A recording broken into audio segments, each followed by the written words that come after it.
Hello Year 11, I hope you're all keeping well and safe at home. Since we can't be in class, I have decided to do a voiceover of the video we would have been going over. We're going to be continuing with the Crime and Deviance module, and this lesson is focusing on theories of crime, so looking at Marxism, Feminism and Interactionism.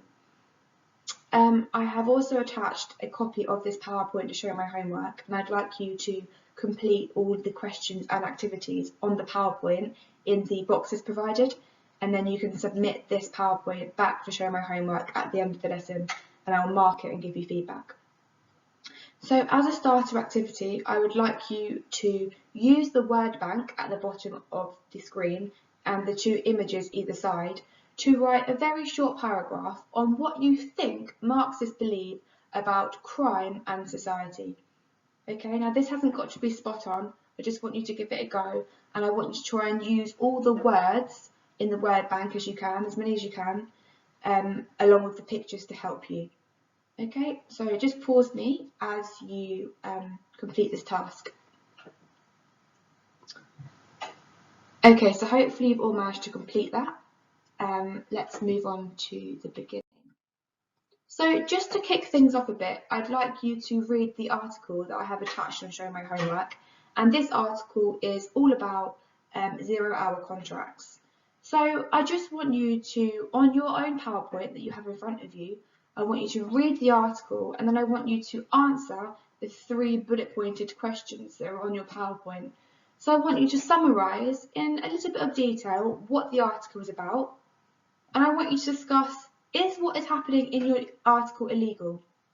And then thirdly, do you think it should be illegal? Why or why not? Okay, so I'd like you to go into a bit of depth and detail with these, with the article and the 3 questions for me. So if you'd like to just pause me as you do this, and then read the article, and then we'll move on. Okay, great. So hopefully you've all managed to complete that. So let's move on to the next slide. Okay, so we're now going to look in a bit more detail at Marxist explanations of crime, looking particularly at issues of law creation and selective law enforcement. So Marxists believe that laws are made by the powerful and will essentially therefore benefit the ruling class, also known as the bourgeoisie, and reflect their interests. Criminal law therefore operates to protect the rich and powerful. So Marxists argue that because it is the bourgeoisie who create the law tends to impose middle class values upon the rest of the population. And because it is the bourgeoisie who create the laws themselves, they can therefore avoid making laws which criminalise their own behaviour in order to protect themselves. For example, when big corporations exploit workers for minimum wage and hold them on 0-hour contracts, they're able to reap mass benefits from these workers by extracting all of the profit they make from that worker and give them very little money in return. And also by having them on a 0-hour contract, means they can use that worker as much as they like when they need them, and then drop them without any warning when they do not need them anymore. Now, although this isn't a criminal act, it definitely isn't a very moral act, but it's not criminal, and therefore the big mass corporations can get away with it. They're protected. So as a result, we can see how Marxists now believe the bourgeoisie is used to control the proletariat, also known as the working class. So because the middle class or the bourgeoisie often avoid making laws that criminalise their behaviour, when middle class corporate crime is committed, it is often really hard to detect, and therefore it's very difficult to see who is to blame. This means that this sort of crime often goes unpunished, and the victims never get justice for what they've experienced. So leading on from this, I have got a YouTube clip on the screen, which you can also access from your PowerPoint. And the YouTube clip is about a scandal called the thalidomide scandal. Okay, it's a scandal that happened in the very late 1950s to the early 1960s. And thalidomide was a pill, a tablet or medicine that was given to pregnant women in order to cure nausea created by pregnancy, and it had absolutely horrific effects on the child when the child was born.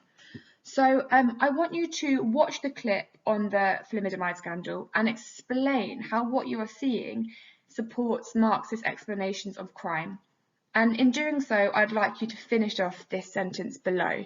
And you can do this on your own PowerPoint that you've got on Show My Homework. So the thalidomide scandal supports Marxist explanations of crime as it shows ... And I'd just like you to watch the clip and complete that sentence. You can pause me as you do this. Okay, great. So hopefully you've all managed to do that. You've watched the clip and you've completed the sentence below. Well done. Let's move on.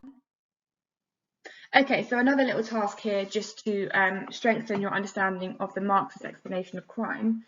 The first bullet point on the top of the screen says the employer paying minimum wage or the worker who steals to feed their family. So it's asking you here who you think the criminal is. Is it the employer paying minimum wage or the worker who steals to feed their family? So you've got someone who is an employer who you could say owns a large business, who earns millions and who pays their worker bare minimum for the work they do. Are they the criminal, or is it the person who works for minimum wage, who has a family to feed and who steals from a shop in order to do this? Okay, and I want you to write, what would a Marxist argue? You need to write this in the box that's on the PowerPoint. What would a Marxist argue? Would the Marxists argue that the bourgeoisie, so the person who's the employer, are they the criminal, or is it the worker? And I don't just want you to write it's the worker or it's the employer. I want you to explain why, okay? I want you to go into detail and explain why.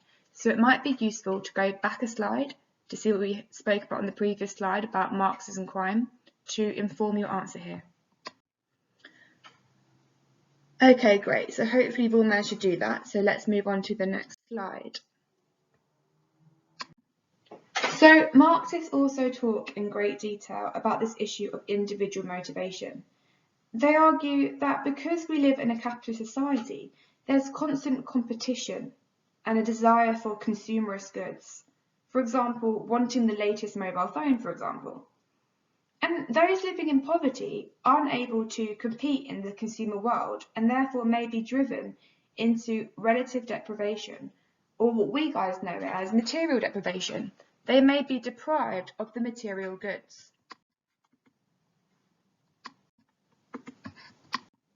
So it's therefore Marx's understanding that it is capitalism which causes crime, because capitalism is what makes the worker get exploited for minimum wage.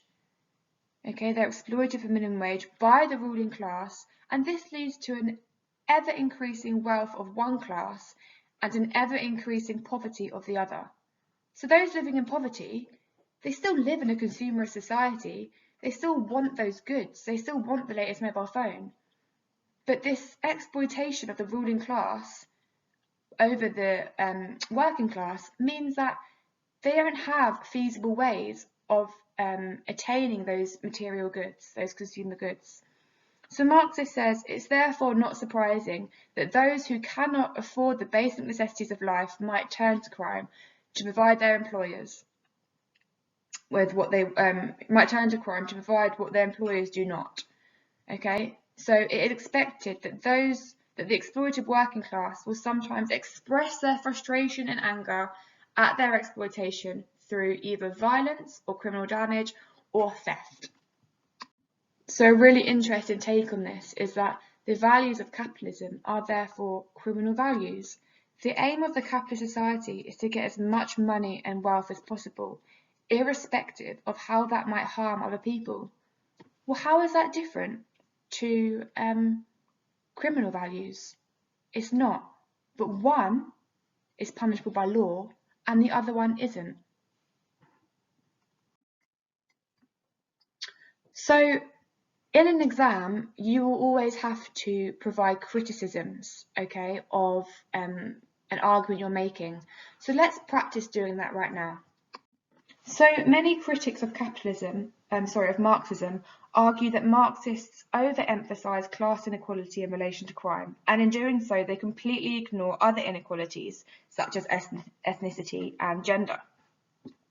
And they essentially are arguing that people in poverty commit crime, but we know that's simply not true. Not everyone who lives a life of poverty also lives a life of crime.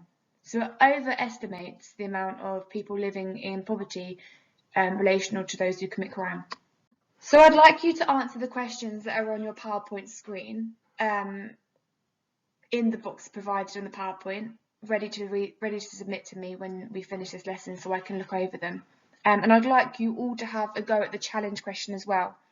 Okay, the challenge question is asking you for the similarities and differences between Marxist and functionist approaches to understanding crime and deviance, which will require you to reflect on last lesson's learning, which is also on Show My Homework. So if you'd like to just pause me now whilst you work your way through these questions.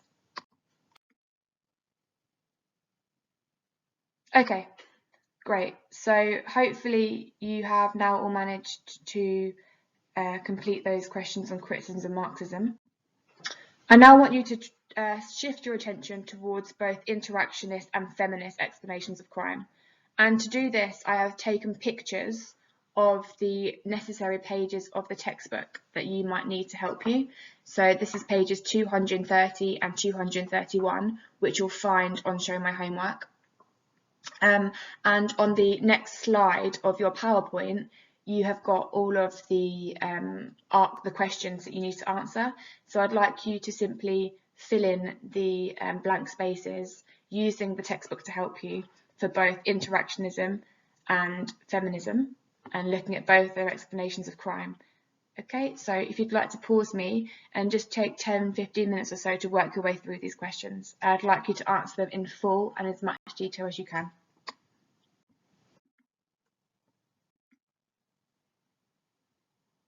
Okay, great. So hopefully you've all managed to do that now. So let's just move on to the next slide.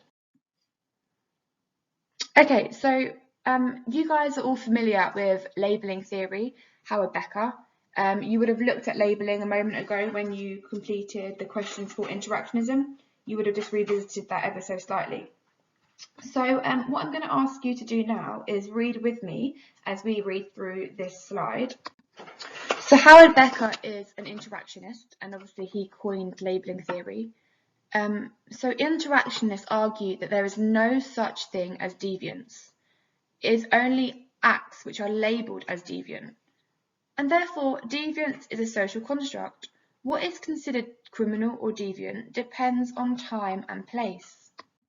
So you might remember when we first started the crime module, we looked at a number of scenarios which might be considered deviant in one scenario, but then in another scenario they are not considered as deviant. For example, walking naked down the street would be considered really deviant. However, if you were to walk naked down a nudist beach, it wouldn't be seen as deviant. So it really depends on the time and place as to how the act is received. And therefore, Becker claims that there is no such thing as deviance. It is a social construct. It is created by people in power, Becker says, as a way of controlling human behaviour. So in 1963, Becker said, social groups create deviance by making rules whose violation constitutes deviance by applying those rules to particular people and labelling them as deviant. So someone who has been given a deviant label through appearance, behaviour, age, ethnicity or gender then lives up to this label. Okay, we know, guys, that means they develop a self-fulfilling prophecy.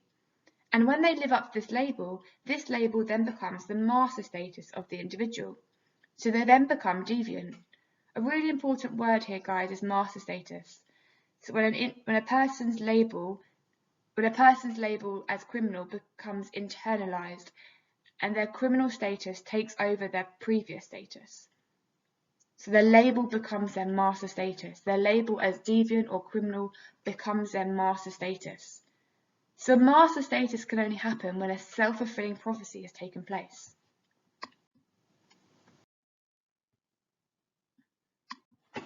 So you've got a question here at the top of the screen which says, how can Becker's theory explain why working class males commit crime? And we've got the classic gap fill activity here for you to do, with the bottom of the screen displaying a word bank, which I'd like you to use to fill in all of the blanks. And again, pause me whilst you do this, and then I'll mark it once you submit it to show my homework. Okay, fantastic. And now we're going to be moving on to the final slide, which is a simple practice exam question. And it's a 4-marker, so therefore it's in the structure of PEEL, PEEL. And the question is, explain how social inequality could lead to an individual committing crime. Okay, so I'd like you to follow this structure and answer this question as best you can. When you're done, submit the PowerPoint to show my homework. I will mark it and give you individualised feedback. And as I mentioned at the beginning of the lesson, any questions, please email me. I hope you found this useful, guys. Take care and see you soon for the next lesson. Bye-bye.